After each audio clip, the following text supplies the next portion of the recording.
I'm Laura Adams, and you're listening to the Money Girl Podcast. Thanks for downloading this week's show, which is episode number 371, called What Happens to Credit Card Debt When You Die? If you want to read a transcript of this show or get links to the resources I mention, you'll find it on the Money Girl section at quickanddirtytips.com. While you're there, be sure to sign up for the free Money Girl newsletter for exclusive tips that don't make it to the weekly podcast. Another place I recommend you visit is the tools page on my blog at smartmovestogrowrich.com. That's where I list about 25 of my favorite finance and productivity tools that I use to save both time and money.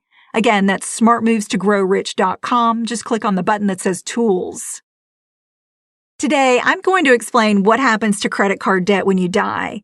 This is a common question I get from people who maybe have a parent or sibling with a lot of debt, and they're worried that they may one day be responsible for it. For instance, Lauren asks, "My mom is a shopaholic with huge amounts of credit card debt on several different cards. I'm really worried that she'll never be able to pay it all off, and then I'll be stuck with it. I don't earn much money. So how would I deal with her credit card debt if she passes away?" And another question from Karina, who asks, "My dad is sick and has been unable to work for some time. Unfortunately, he's paying for everyday living expenses on credit cards. Am I obligated to pay off his debt after he dies?" Having family members who are dealing with financial hardships or who are simply spending like there's no tomorrow can be very distressing. In this episode, I'll tell you what you are and are not responsible for when loved ones die with credit card debt. So let's jump right in. When you die, what you leave behind is called your estate. It's a legal entity created as a result of your death that's made up of all your assets and liabilities or debts. What happens to your estate depends on whether you die with a last will or without one, and the state where you live. If your estate has a will, a court will first verify that it's valid. Then the named executor in your will can handle your estate and distribute your assets. Now, if you don't have a will, the probate court will administer or handle the affairs of your estate for you or appoint an administrator to do so. The executor or administrator's job is to protect the assets of your estate, such as your home, vehicles, and investments, and to pay all of your liabilities or debts, such as mortgages, credit card debt, and taxes. After all the debts owed by your estate are paid, the administrator distributes the balance of the estate's assets to the beneficiaries as spelled out in your will, if you have one. And by the way, if you don't have a will, make creating one and naming a trustworthy executor a top priority.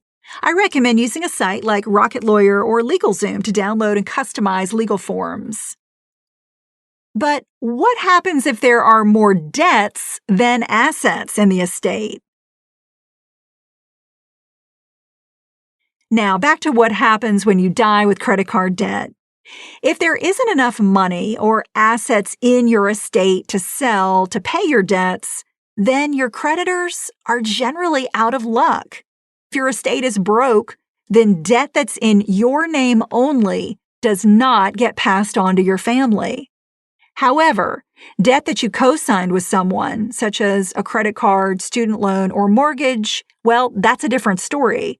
Your co-signer or co-signers will be responsible for the full amount when you die, even if he or she never charged one penny on the credit card or lived in the mortgaged home.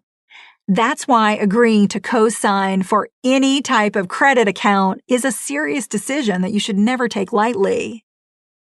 For instance, if your spouse dies with debt on a credit card in his or her name only, or just includes you as an authorized user, you generally will not be responsible for it. On the other hand, if you have a joint account that's in both of your names, you will be on the hook for the full amount of outstanding debt. When it comes to spouses, I said that you generally are not responsible for credit card debt that is not in your name. Well, this can get a little messy in the 9 community property states where debts incurred during your marriage may be considered community property.